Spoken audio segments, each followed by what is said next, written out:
bahwa nasab Ba'alawi dibatalkan oleh Kiai Imad, tetapi masih banyak yang percaya. Mungkin Anda bisa memberikan sebuah perspektif. Sebetulnya diskursus itu yang sampai sekarang belum sampai verifikasi. Itulah yang barangkali saya berbeda pandangan. Setiap riwayat dari Ba'alawi tentang sejarah mereka, tentang nasab mereka, itu harus dicurigai kedustaan. Kenapa? Karena beberapa contoh telah mengajak kita untuk berkesimpulan seperti itu. Sulit kita untuk tidak berkesimpulan bahwa mereka sengaja berbohong dalam sejarah dan nasab mereka. Karena kitab-kitab yang ada hari ini kita baca, dan kalau ini akan ada pertemuan para profesor sejarah, kita bisa buktikan kitabnya itu puluhan kitab yang karya dari Ba'alawi itu semuanya adalah tidak masuk dalam derajat ilmiah. Kutipan-kutipan yang dusta banyak sekali. Kita lanjut tentang kajian nasab, tentang nasab Ba'alawi. Tema malam ini adalah nasab Ba'alawi dibatalkan, batal versi Kiai Imad. Kenapa masih banyak yang percaya? Nah, sekarang diskusi Kiai Imaduddin Usman Al-Bantani nanti akan memaparkan persoalan-persoalan yang saya pertanyakan. Kemudian juga Profesor Dr. Hanif Sahagafur, beliau adalah mantan Ketua PBNU di era Kiai Said, dan juga beliau adalah salah satu guru besar di Universitas Indonesia. Baik, Kiai, bahwa nasab Ba'alawi dibatalkan oleh Kiai Imad, tetapi masih banyak yang percaya. Mungkin Anda bisa memberikan sebuah perspektif persoalan-persoalan yang betulnya kontroversi silsilah atau nasab itu sudah bukan hanya akhir-akhir ini ya, tapi memang sudah sejak dulu gitu. Ini kalau saya lihat dan kita telusuri, sebetulnya pro kontra itu ada dua ya. Pertama itu adalah terkait dengan putra Nabi yang laki itu semuanya wafat gitu. Sedangkan yang ada itu hanya Sayyidatina Fatimah gitu. Dan Sayyidatina Fatimah ini dianggapnya tidak bisa karena intisabun nasab itu adalah laki-laki gitu, bukan perempuan gitu.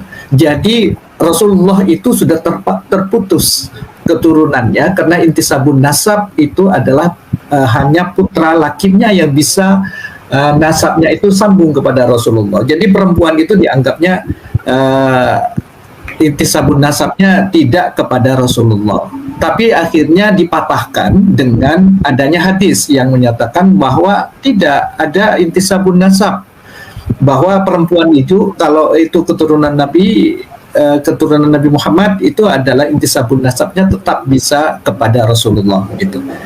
Nah, itu antara lain yang membenarkan gitu. Nah, tapi dalam hal ini sebetulnya ada kontroversi lagi.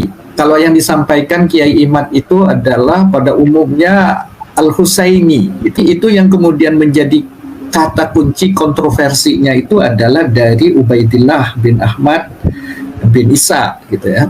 Ada nggak putranya Ahmad itu yang namanya Ubaidillah gitu. Nah, di sini kadang-kadang perbedaan antara ulama yang satu dengan ulama yang lain. Tapi yang terbesar yang itu adalah masyhur mutarid ya.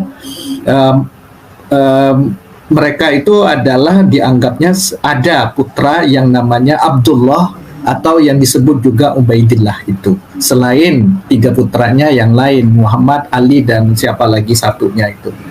Nah, itu antara lain yang menjadi kata kunci kontroversi itu. Sebetulnya diskursus itu yang sampai sekarang ya, masih sifatnya itu adalah siwa anjamakna fihi qila wa qalu gitu. Belum sampai verifikasi. Apalagi kalau disebut ilmiah gitu ya. Itulah yang barangkali saya berbeda pandangan ya terkait kategori verifikasi dan ilmiah itu gitu. Berbeda dengan pandangan Barat ya, yang memang punya kekuatan yang luar biasa terkait dengan verifikasi itu. Nah, apa yang disampaikan oleh mereka yang pro dan yang kontra itu ya masih masih sifatnya itu adalah wacana saja gitu. Walam nastafid min bahsina tula umrina siwa an jama'na fihi qila wa qalu. Katanya pendapat ini, pendapat itu dan lain sebagainya. Pendapat yang lebih awal yang memang sudah muncul kontra terhadap itu adalah misalnya Asy-Syajaratul Mubarakah Tahzibul Ansab ya, abad ke-5, Asy-Syajaratul Mubarakah abad ke-6 dari Fakhrul Razi misalnya. Terima kasih. Oke.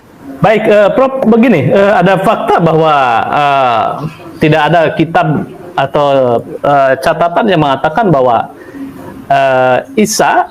Ahmad bin Isa itu hijrah ke Yaman. Kemudian yang kedua, fakta bahwa makamnya Ahmad bin Isa yang dibangun di Yaman itu baru dibuat itu abad 9. Sementara Ahmad bin Isa itu hidup di abad ke-3. Nah, ini bagaimana bahwa fakta ini memang dituliskan oleh mungkin Kiai Imad nanti bisa memberikan sebuah penjelasan. Ini dituliskan di dalam salah satu kitab yang menerangkan itu oleh penulis Ba'alawi. Ini bagaimana, Prof? Ini kan fakta-fakta yang ada di Yaman itu seperti itu. Begini, sebetulnya terkait dengan kuburan maupun cerita di sekitar Ahmad bin Isa dan termasuk juga Ubaidillah bin Ahmad ya. Itu memang ada banyak cerita yang itu dibukukan dalam buku yang kemudian banyak dikutip oleh kaum Ba'alawi ya, kaum Alawiyin. Itu ada banyak kitab ya, saya tidak hafal ya. Tapi kitab-kitab itulah yang menjadi dasar dan rujukan silsilah yang kemudian silsilah nasab-nasab di antara mereka gitu. Tapi bagaimana dalam pandangan ilmu pengetahuan? Pandangan ilmu pengetahuan sama, tetap harus diverifikasi gitu loh. Itulah review yang dilakukan dalam ilmu pengetahuan modern itu, review literatur itu penting gitu loh. Jangan kemudian literatur itu diterima begitu saja gitu, tapi juga harus ulang gitu. Nah, itulah yang barangkali harus menjadi konsistensi dari metodologi ilmu pengetahuan, termasuk metodologi untuk memverifikasi faktual terkait dengan nasab itu. Termasuk cerita-cerita sejarah terkait dengan kuburan, terkait dengan cerita-cerita sekitar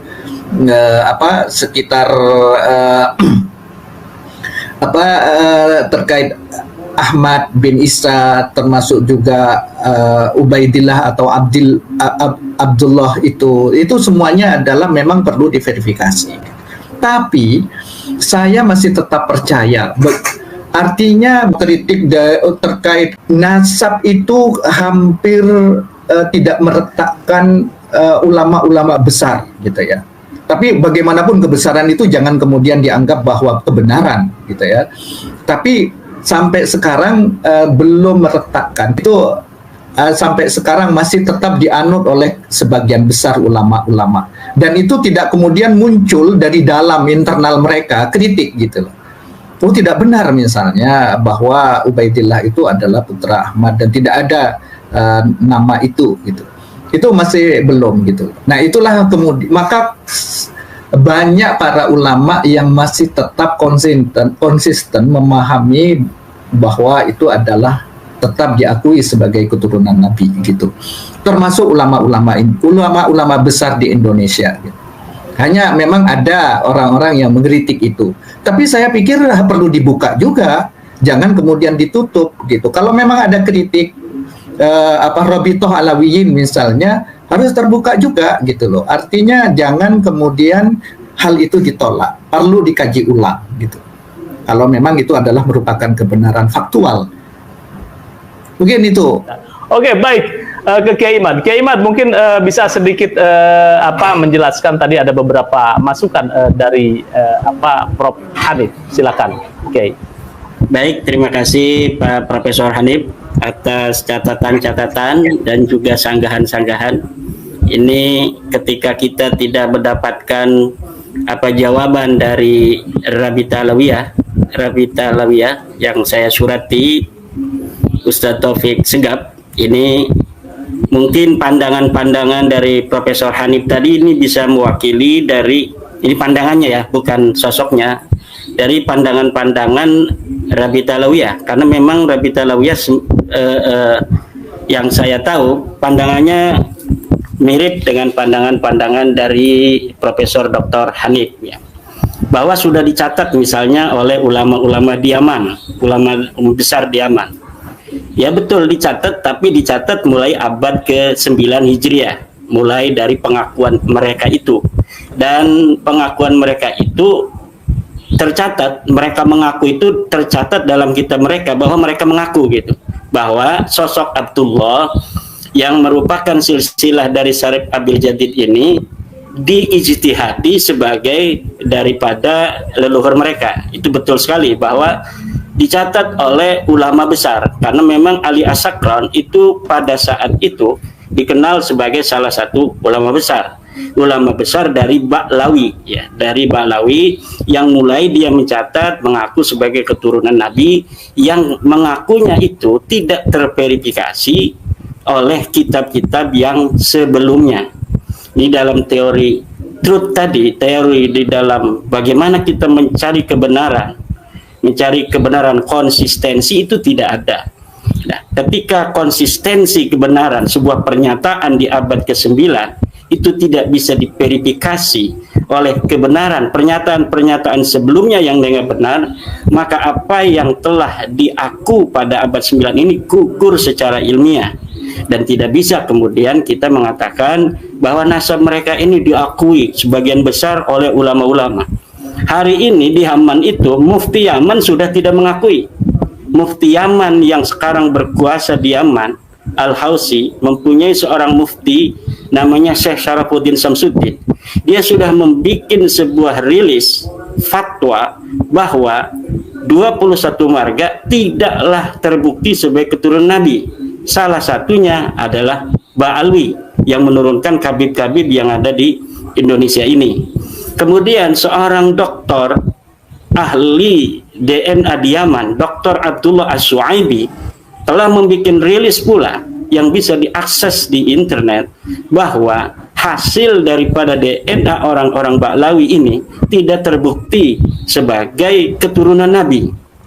Kemudian seorang ahli hadis dari Yaman, Syekh Muqbil bin Hadi Al-Wada'i, juga mengatakan bahwa Ba'lawi, Al-Ahdal dan Al-Qudaimi tidak terbukti sebagai keturunan Nabi besar Muhammad Sallallahu Alaihi Wasallam. Ini adalah abna'u jaldatihim, anak-anak Yaman sendiri, putra-putra Yaman yang memberi kesaksian akan batalnya nasab Ba'lawi. Mereka terdestinasi di wilayah Tarim. Itu di situ konsentrasi daripada orang-orang Ba'lawi. Mereka diakui di situ karena memang sebagian besar keluarga mereka, tapi di luar itu mereka tidak diakui sebagai keturunan daripada Rasulullah Muhammad sallallahu alaihi wasallam.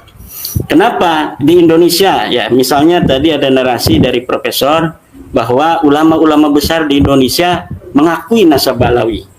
Ini tidak ada satupun dari ulama-ulama besar ya, dalam tanda kutip, yang ada ibarah, ada proposisi di kitab mereka yang mengakui secara tegas bahwa Ba'lawi ini keturunan daripada Nabi besar Muhammad SAW, kecuali dari keluarga mereka, semacam dalam Rodatul Ikhwannya siapa namanya, Syekh Salim bin Jindan.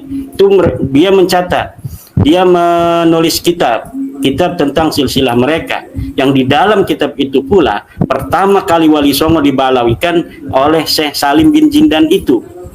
Kemudian katanya Syekh Asnawi Syekh Nawawi Tenara mengisbat Ba'lawi gitu.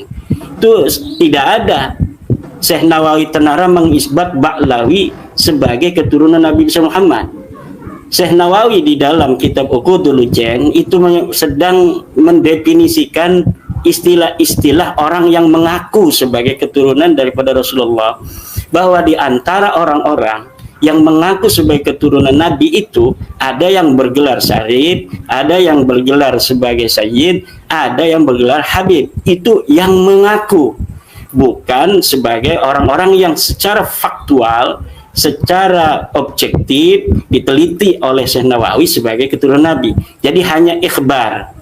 Itu dalam teori korespondensi kan itu ada, bahwa dalam metodologi kita mencari kebenaran korespondensi, bahwa apa yang telah hari ini nampak sesuai dengan apa kenyataannya itu bisa dianggap sebagai tidaklah berdusta orang mencatatnya.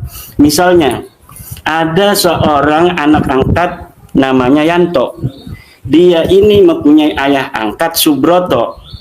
Kita tahunya bahwa Yanto ini punya ayahnya adalah Subroto, maka kita catat bahwa Yanto bin Subroto ini tidak melanggar etika kebenaran, karena memang kenyataannya yang kita tahu bahwa Subroto itu adalah ayah daripada Yanto. Tidak ada ilmu kita, pengetahuan kita sementara yang mengatakan atau yang meyakinkan kita bahwa dia hanya anak angkat dari Subroto. Nah, Syekh Nawawi itu mencatat seperti itu, bahwa orang-orang yang mengaku turunan Nabi bergelar Sayyid, Syarif, dan Habib. Tidak itu bisa dikatakan sebagai mengisbat daripada nasab Ba'lawi gitu. Fakhrul Razi itu tidak diketemukan, Kiai, tidak diketemukan kitab ya, dari karangan-karangan Fakhrul Razi itu kitab Asyajaratul Mubarakah itu gitu. Dan itu ada banyak pendapat, misalnya di dalam kitab misalnya Tarikhul Islami, tulisan dari banyak ya yang kira-kira sebetulnya barangkali daftar list itu tidak ditemukan. Kitab Asyajaratul Mubarakah itu tulisan Fakhrul Razi gitu. Kata Profesor Hanif, Asyajaratul Mubarakah itu diragukan sebagai tulisan daripada Imam Fakhruddin Ar-Razi, karena di dalam beberapa nama rilis daripada kitab-kitab karangan daripada Syekh atau Imam Fakhruddin Ar-Razi itu tidak ada kitab Asyajaratul Mubarakah. Inilah sebenarnya kaidah yang harus digunakan. Tidak disebutkan itu bukan berarti tidak ada. Karena kemudian dapat ditemukan sebuah manuskrip yang berangka tua 800 Hijriah yang menyatakan bahwa kitab ini milik daripada Fakhruddin Ar-Razi. Kenapa di abad-abad ke-9, ke-10 tidak dicatat Sajarah Mubarakah sebagai karya Imam Fakhruddin Ar-Razi? Karena kitab itu memang tidak ditemukan, karena kitab nasab itu jarang ada yang mengaji, jarang ada yang memiliki. Dia dicatat atau ditulis untuk seseorang dari pejabat masa itu, kemudian diaji oleh pejabat itu saja, ditaruhlah di perpustakaan yang ada di Turki. Kemudian abad ke-14 atau ke-15 kemarin baru ditemukan. Jadi wajar kitab Asyajaratul Mubarakah karya daripada Imam Fakhruddin Ar-Razi ini tidak dicatat dalam kitab Tarajim dan Ma'ajim yang ada di rentang waktu di mana kitab ini belum ditemukan, karena kemudian bisa ditemukan. Apa bukti utama bahwa Asyajaratul Mubarakah adalah karangan dari Imam Fakhruddin Ar-Razi? Adalah catatan yang ada di dalam kitab itu sendiri.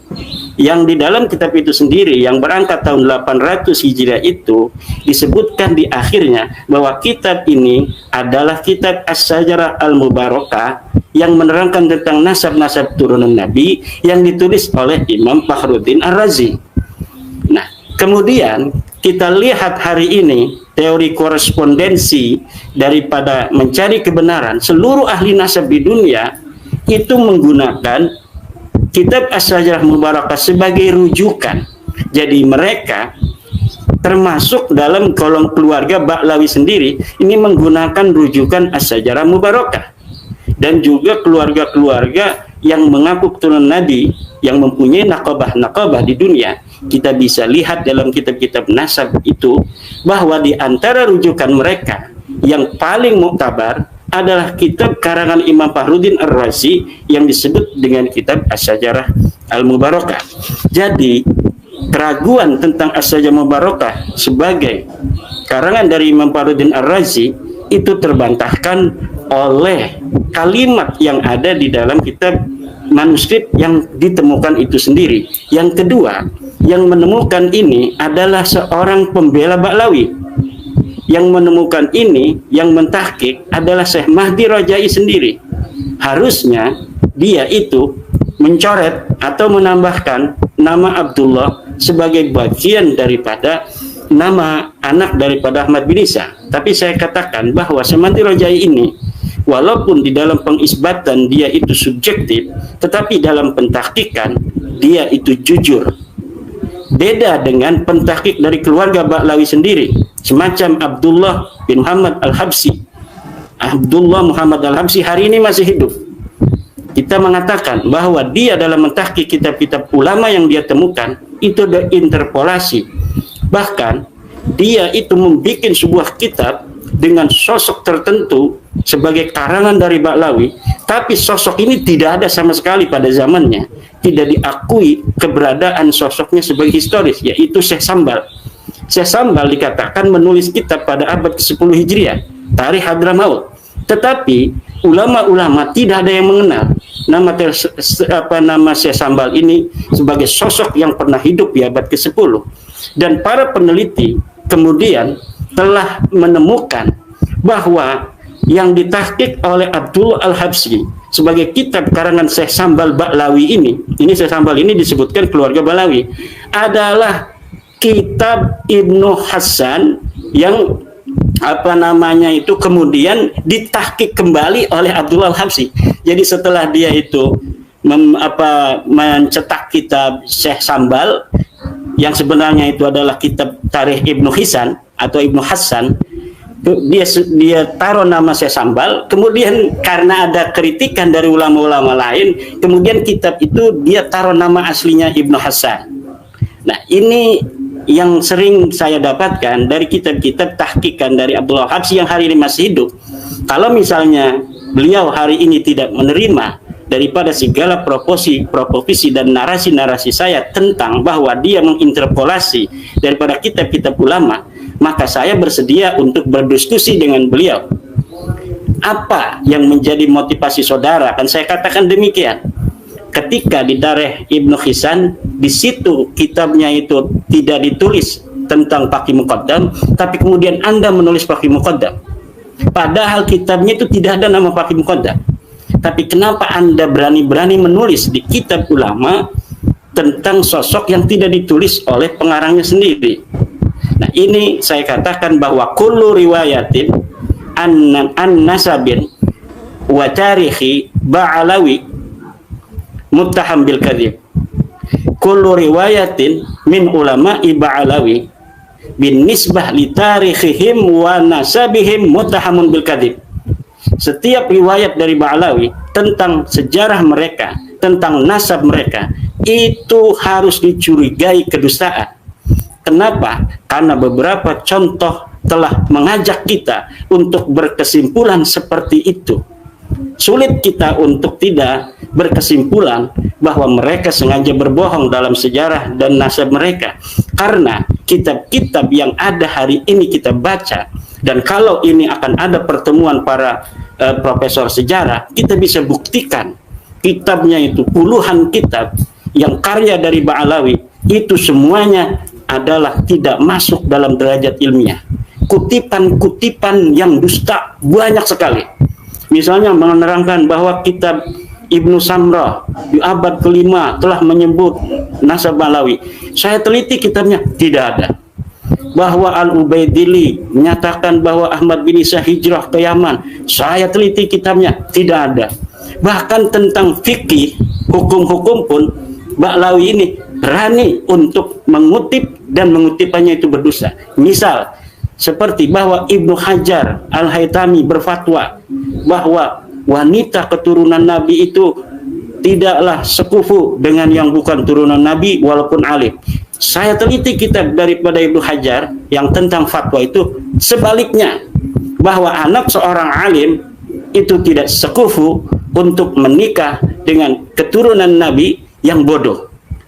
Kemudian Imam Asyuyuti katanya, dia kutip dalam Al-Masra'ur Rawi, dalam kitab Khasaisnya tentang kafaah juga seperti itu. Saya cari kitab Khasaisnya Imam Suyuti, masih ada kitabnya.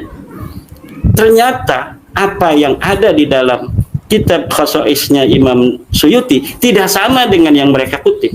Banyak sekali hal-hal yang semacam ini yang saya kira hari ini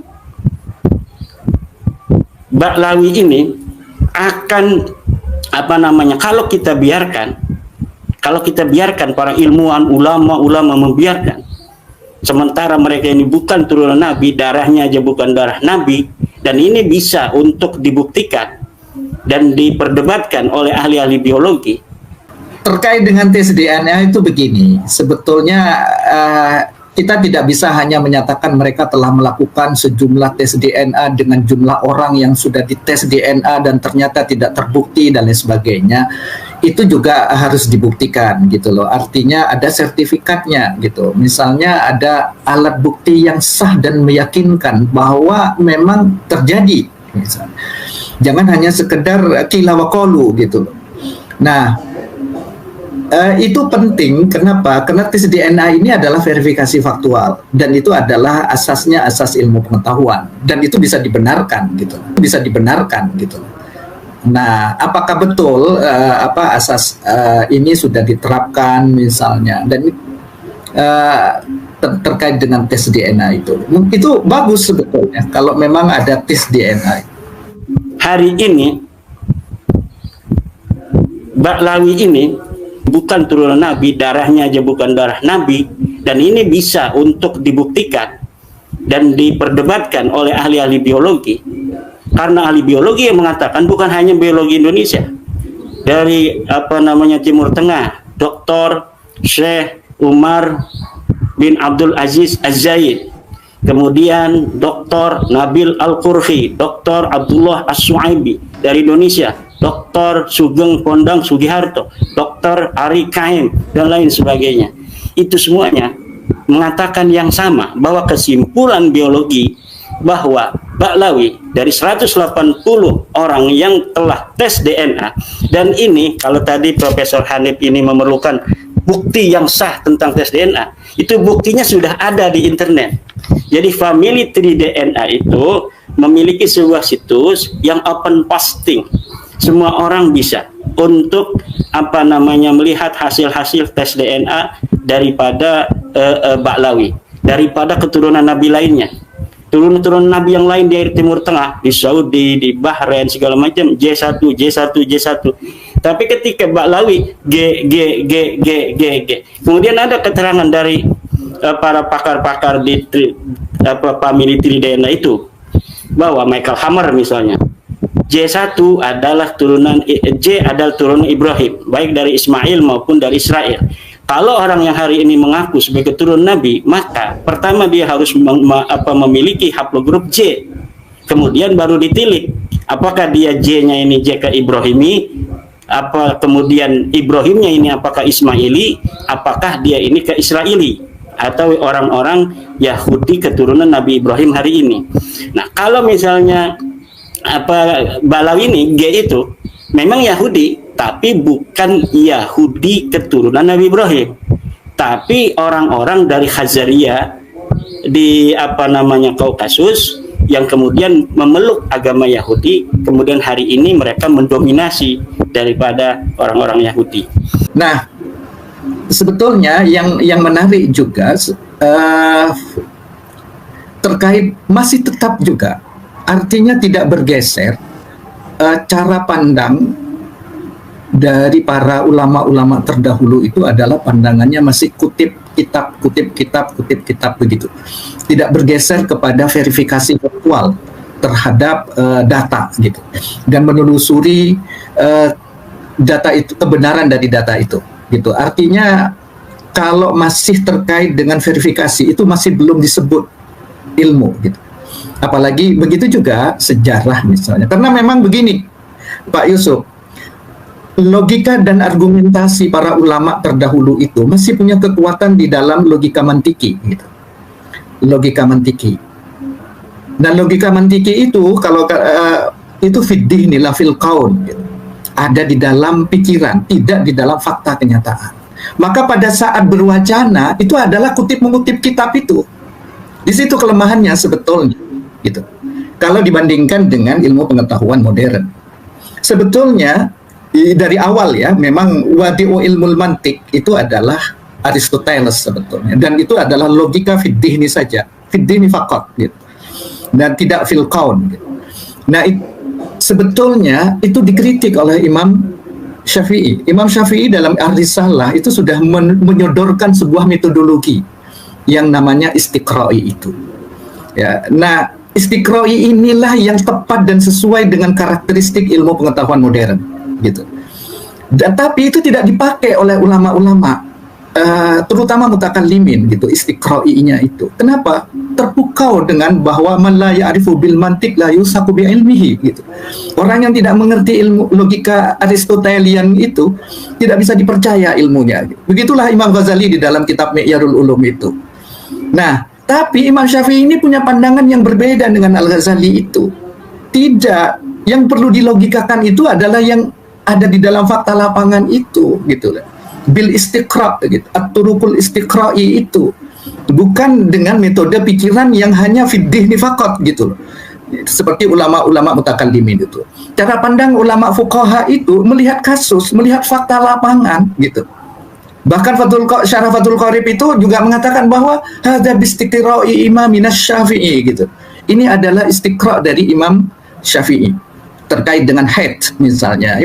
Itu Imam Syafi'i memverifikasi langsung bahwa bagaimana sih haid itu, bagaimana sih itu faktual gitu loh, cara pandang mereka. Makanya ulama fikih itu lebih kuat dalam melogikan fakta lapangan ketimbang melogikan dalam pikiran gitu. Nah, metode yang dipakai oleh para ulama dengan cara kutip mengutip sana sini, kitab sana dan lain sebagainya itu sebetulnya tidak bisa dibenarkan secara ilmu pengetahuan gitu. Kenapa tidak bisa dibenarkan? Ya harus diverifikasi dulu untuk bisa menjadi kebenaran faktual. Kalau tidak bisa diverifikasi, kutipan-kutipan itu tidak bisa dibenarkan. Makanya setelah Imam Syafi'i menyodorkan metode istiqra'i itu dilanjutkan gitu oleh siapa? Oleh Ibnu Taimiyah. Ibnu Taimiyah secara khusus menulis kitab metodologi ya. Metodologi yang itu adalah sangat terkait dengan ilmu pengetahuan modern. Namanya Ar-Raddu 'alal Mantiqiyyin. Ya. Ar-Raddu 'alal Mantiqiyyin inilah alasannya mengapa harus ditolak, karena mantiki itu adalah fiddihni faqat, tidak fil qaul gitu. Bahkan oleh ini dianggapnya menghalangi orang untuk memahami fakta senyatanya gitu. Nah, itulah yang kemudian fil qaul inilah yang kemudian dari Imam Syafi'i diteruskan oleh Ibnu Taimiyah, diteruskan lagi oleh Ibnu Khaldun. Ibnu Khaldun juga dengan tegas mengatakan bahwa sejarah itu bukan sekedar cerita gitu.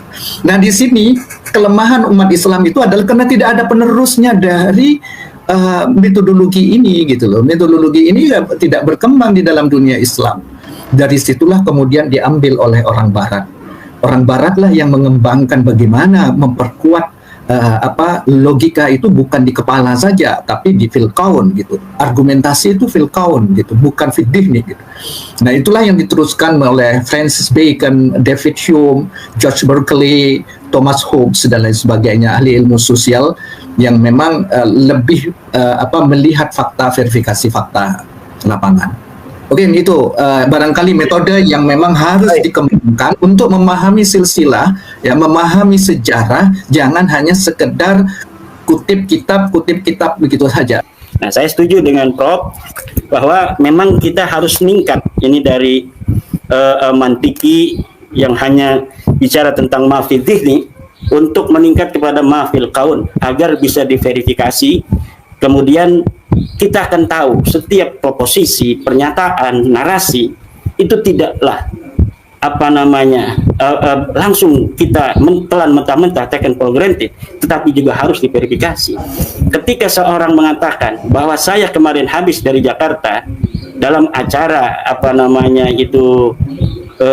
misalnya makan bersama Presiden Jokowi, buka bersama Presiden Jokowi, kalau misalnya dia itu ngomong di kampungnya dengan teorinya Ba'lawi, ini harus dipercaya karena itu adalah sebuah kalimat, sebuah pernyataan. Apakah dia benar telah buka bersama Pak Presiden Jokowi atau tidak, itu tidak penting verifikasinya. Yang penting pernyataannya dan siapa yang mengatakannya. Kebetulan yang mengatakan seorang kiai, apalagi misalnya profesor, doktor, kiai haji mengatakan saya kemarin bertemu Jokowi, ternyata bohong. Kenapa? Karena tidak diverifikasi. Tapi kalau misalnya setiap pernyataan diverifikasi, buktinya mana Pak Kiai? Oh, ini buktinya foto saya dengan Pak Jokowi, ini di mejanya ada Pak Prabowo, di sini ada Airlangga Hartarto, ya dari PKB nggak ada yang datang misalnya. Karena kemarin waktu itu tidak diundang dalam buka bersama, atau dari PDI, PKB tidak hadir. Nah, ini berarti kalau ada bukti-bukti sejaman itu, baru itu sebuah narasi proposisi, itu dapat dikatakan itu sebuah kebenaran. Tapi apapun itu, saya terima kasih sekali kepada Profesor Dr. Hanif Shahal Ghafoor yang telah memberikan catatan-catatan. Tetapi yang saya tangkap daripada Profesor Hanif Shahal Ghafoor, sebenarnya beliau juga ingin membuktikan, betul tidak? Apa sih data yang dipunyai, dokumen apa dari Ba'lawi ini tentang kesahihan nasab mereka? Dan sampai hari ini, Prof, mereka tidak mengijabah daripada permintaan kita untuk berdiskusi, untuk melakukan tes DNA dan lain sebagainya. Nah, untuk itu sekali lagi tanpa mengurangi intelektual morality, kita menyatakan bahwa nasab mereka itu adalah nasab yang palsu, maudhu'un, munqati'un, batilun, dan haram untuk mengakuinya. Siapa saja orang yang mengakui dari nasab Ba'lawi dengan segala 1000 hujah yang telah ada bahwa mereka itu tidak terbukti sebagai turunan Nabi, maka dia telah menyakiti daripada Rasulullah SAW. Dia sama saja memasukkan orang yang bukan turunan Nabi sebagai keturunan Nabi. Sama hukumnya orang yang tanpa dalil mengeluarkan keturunan Nabi dan keturunan Nabi, itu hukumnya haram. Sama juga orang yang memasukkan bukan turunan Nabi ke dalam keturunan Nabi, itu sama-sama haram. Demikian. Baik, pertanyaan saya tadi Kiai Imad mengatakan bahwa Mufti Yaman membatalkan nasab Ba'lawi. Itu sumber lapak aslinya itu dari mana nih, Kiai? Apakah ada mungkin rilisnya, kemudian juga sumber internetnya? Ada rilisnya, itu ada di internet, ada rilis, tinggal dicari aja. Dan itu sudah banyak ditayangkan di berbagai macam berita di Indonesia juga. Jadi tinggal Mufti Yaman itu nanti ada sumbernya dari apa gitu. Dan bisa diverifikasi orangnya masih hidup, masih berkuasa, al-hausinya di Yaman gitu. Ya. Baik. Jadi ini bisa dipertanggungjawabkan sumber aslinya dan kevalidan data yang mengatakan bahwa Mufti Yaman membatalkan 21 ya? Iya. Berapa? 21 ya? Marga yang mengaku turun Nabi di Yaman, termasuk Ba'lawi, diputuskan oleh Mufti Yaman dia bukan keturunan baginda Nabi besar Muhammad sallallahu alaihi wasallam. Baik, ini menjadi catatan penting bahwa ada sumber resmi dari Mufti Yaman, gitu ya. Jangan sampai menjadi sebuah simpang siur. Ya, bisa dipertanggungjawabkan ya. Baik, sumber resminya. Baik, mungkin Prof. Hanif bisa memberi ini ada sebuah tanggapan atau mungkin sebuah masukan terhadap tadi yang kita bicarakan. Silakan, Prof. Baik, begini menariknya itu, bahwa kalau 21 itu dibatalkan bisa jadi gitu ya. Tapi dari sekian Ba'lawi itu kan banyak kabilah, banyak ini keturunan itu gitu. Nah, apakah berarti kan tidak semuanya dibatalkan? Karena memang jumlahnya itu sekitar, kalau di Rabitatul Alawiyin itu ada sekitar lebih dari 100 jalur-jalur keturunan Nabi itu. Kalau yang dibatalkan 21 itu kan berarti masih ada yang memang bisa diakui sebagai keturunan Nabi. Itu satu. Pertanyaan saya juga untuk Kiai Imad, itu di mana Al-Hasani itu, apakah memang dia itu adalah mungkote atau memang nyambung gitu sanad Siap. silsilah dari Al-Hasani itu. Misalnya Sayyid Muhammad bin Alwi Al-Maliki Al-Hasani, dan pada umumnya Al-Hasani ini banyak di kawasan Afrika Utara gitu tuh. Nah, itu barangkali juga perlu menjadi catatan juga. Artinya begini, Robitoh Alawiyyin juga harus juga melakukan verifikasi faktual juga terhadap mana yang memang dari 21 itu tertolak dan tidak bisa disebut keturunan Nabi, atau mana yang memang bisa disebut sebagai keturunan Nabi gitu. Siap. Itu. Oh ya, terkait juga dengan kitab Kiai. As-Sajaratul Mubarakah itu yang ditulis oleh Fakhruddin Ar-Razi itu menjadi kontroversial karena itu tidak hanya satu sumber catatan tentang kitab tulisan dari Syekh Fakhruddin Ar-Razi itu. Artinya memang misalnya Tabaqatul Mufassirin, ya, At-Tarikhul Islami, kemudian ada juga kitab-kitab lain yang itu ada list tulisan yang mencatat kitab-kitab dari yang ditulis oleh Syekh Fakhruddin Ar-Razi ini. Nah, ternyata As-Sajaratul Mubarakah itu tidak ada gitu dari sekian banyak kitab-kitab itu. Dari yang saya catat kira-kira ada 4 kitab yang menulis tentang daftar kitab yang ditulis oleh Fakhruddin Ar-Razi, dan itu tidak ada yang As-Sajaratul Mubarakah itu. Mungkin itu 3 hal yang barangkali saya sampaikan. Iya, baik. Kemat, silakan. Yang pertama adalah tentang kalau 21 dibatalkan berarti masih banyak yang Ba'alawi itu bisa dianggap sahih. Begini Prof, bahwa keturunan Nabi itu kan dari Al-Hasani, Al-Husaini. Itu masing-masing itu ada ribuan marga. Dari Al-Husaini itu ribuan marga, dari Al-Hasani ribuan marga, dan Ba'alawi itu salah satunya. Jadi Ba'alawi ini salah satu saja yang mengaku sebagai keturunan Nabi dari ribuan marga lain yang ada di dunia yang mengaku sebagai keturunan Nabi. Nah, termasuk di Yaman. Di Yaman ini yang mengaku keturunan Nabi itu ada Al-Hausi, ada Ar-Rasi, ada At-Tabatabai, ada Al-Jailani, ada Al-Ahdal, ada Al-Imadi. Masih banyak, ada Ba'alawi gitu. Nah, ini yang dibatalkan di Yaman oleh Mufti Yaman itu 21 termasuk Ba'alawi. Jadi ketika Ba'alawi ini dibatalkan, maka seluruh turunan dari marga Ba'alawi itu dari Al-Asgab bin Sihab bin Yahya bin Semit itu batal semua. Karena ujungnya itu sudah dibatalkan, yaitu Ba'alawi ini. Jadi bedakan antara Alawiyah dengan Alwiyah. Nah, Rabitah di Jakarta ini Rabitah Alwiyah, Rabitah keturunan Alwi bin Ubaidillah, bukan keturunan Sayyidina Ali. Nah, kalau keturunan Sayyidina Ali banyak di dunia itu dari Raja Yordan, dari Syarif Makkah, itu semuanya mengaku keturunan Nabi dan terkonfirmasi, baik dari kitab nasab maupun dari DNA. Nah, kemudian toba-toba yang ada di Yaman juga itu terkonfirmasi oleh kitab nasab, terkonfirmasi juga oleh DNA. Tapi Ba'alawi tidak terkonfirmasi oleh kitab nasab, juga tidak terkonfirmasi oleh DNA. Nah, kemudian yang kedua tentang Al-Hasani. Al-Hasani di mana? Ya, Al-Hasani banyak keturunannya. Abdul Qadir Al-Jailani itu Al-Hasani. Kemudian Sayyid Alwi Al-Maliki Al-Hasani itu dari marga Al-Idrisi, ya. Sayyid Alwi Al-Maliki itu dari marga Al-Idrisi, dia keturunan Nabi Muhammad SAW, dia bukan Ba'alawi, dia Al-Hasani. Kemudian Raja Maroko, Raja Yordan, Al-Hasani itu. Kemudian Al-Hausi yang ada di Yaman, itu Al-Hasani dari Ar-Rasi. Nah, itu banyak sekali. As-Saibani juga ada Al-Hasani. Nah, itu sahih, asli keturunan Nabi. Nah, ketika saya mengatakan sahih asli keturunan Nabi adalah ketika sebuah pengakuan itu belum kita teliti, maka kita biarkan apa adanya sesuai dengan pengakuannya. Itu adalah sistem ilmiah.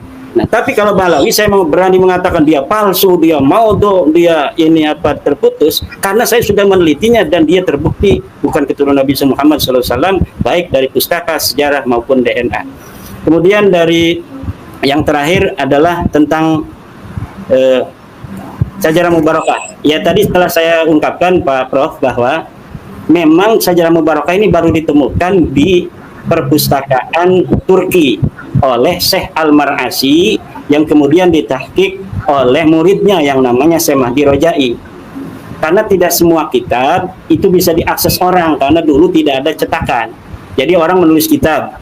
Kadang-kadang karena tidak laris, kitab itu hanya disalin oleh seseorang yang mau ngaji. Apalagi kitab nasab itu hanya berkaitan dengan orang-orang yang punya hubungan darah dengan Rasulullah. Kebanyakan yang mempunyai perhatian ke kitab nasab hanya orang yang mengaku dirinya ke Rasulullah untuk memverifikasi nasabnya atau untuk menjaga nasabnya. Akhirnya kitab ini tidak laris dibaca oleh orang, tidak ada yang nyalin lagi.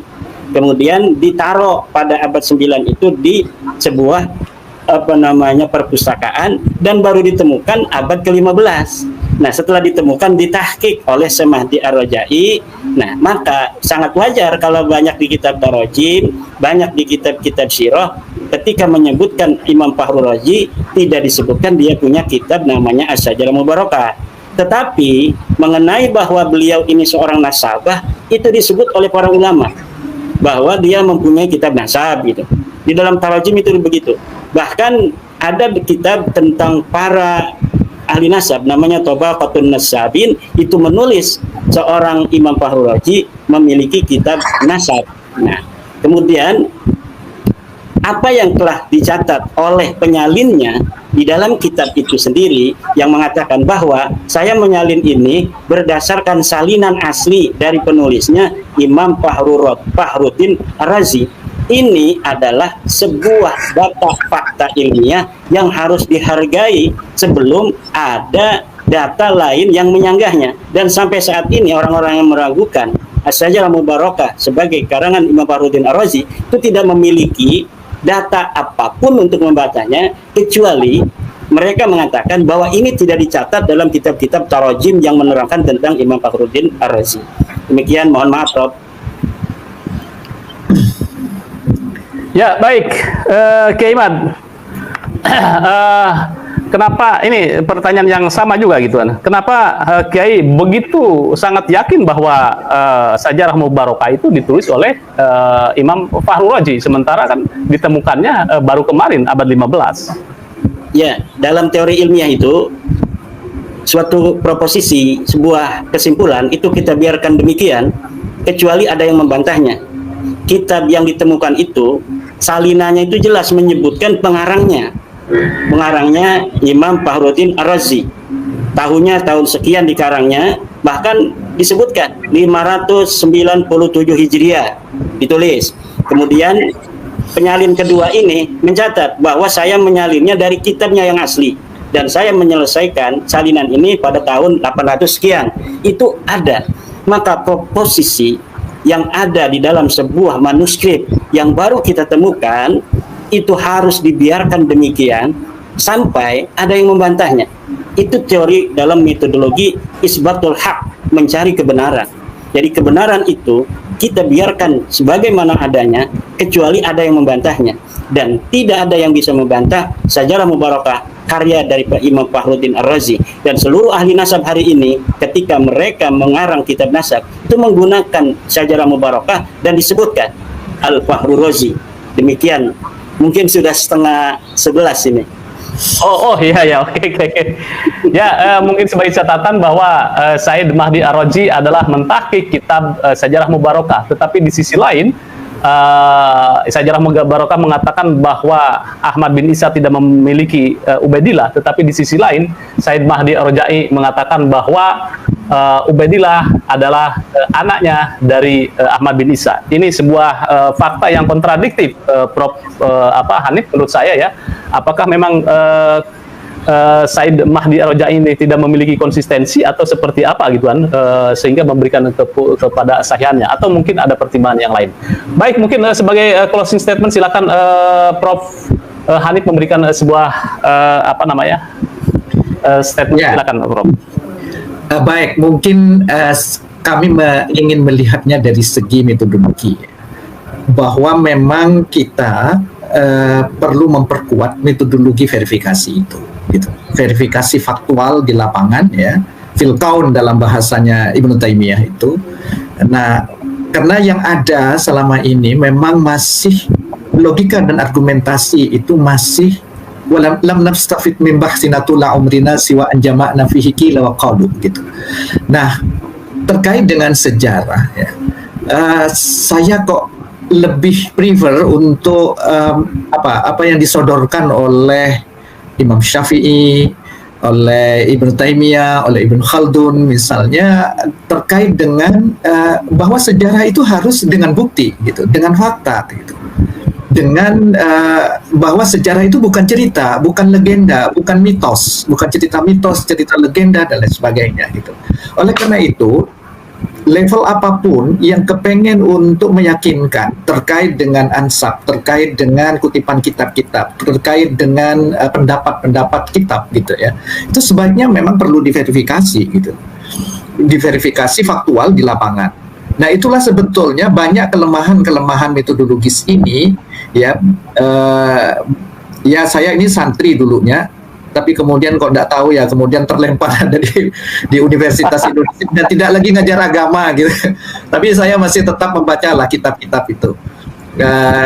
Ya hanya itulah yang barangkali dalam pandangan saya sebagai akademisi yang saya pernah belajar gitu ya, di pesantren pernah belajar mantik, Iqadul Imam, kemudian kitab-kitab Sulamul Munawarok dan lain sebagainya gitu, dengan kitab-kitab yang sekarang yang pada umumnya tulisan Latin gitu, tulisan bahasa Inggris gitu.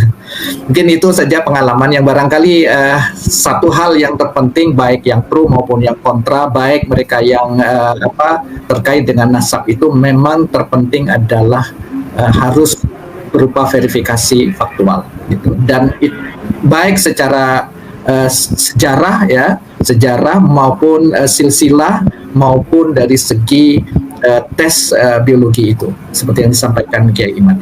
Mungkin itu saja dari saya. Terima kasih. Terima kasih Kiai. Ya, ada closing statement Kiai Iman? Ya, terima kasih. Saya ingin mengucapkan terima kasih pada Profesor Dr. Hanif Saghofur yang berkenan untuk membahas nasab Balawi pada malam hari ini. Dan closing statement daripada Profesor tadi, saya sangat setuju bahwa setiap sejarah, setiap pernyataan perlu diverifikasi kebenarannya. Yang kedua adalah tentang bahwa tes DNA itu penting untuk kesahihan nasab. Terima kasih. Ya, baik. Satu lagi saya menggarisbawahi bahwa sejarah adalah fakta. Sejarah adalah bukan cerita, bukan legenda, tetapi berdasarkan fakta-fakta yang valid. Demikian pemirsa pada Suara TV. Terima kasih Prof. Hanif Saghofur. Ini luar biasa. Kemudian juga Kiai Imaduddin. Ini diskusi menurut saya ini sangat mencerahkan menurut saya itu hanya.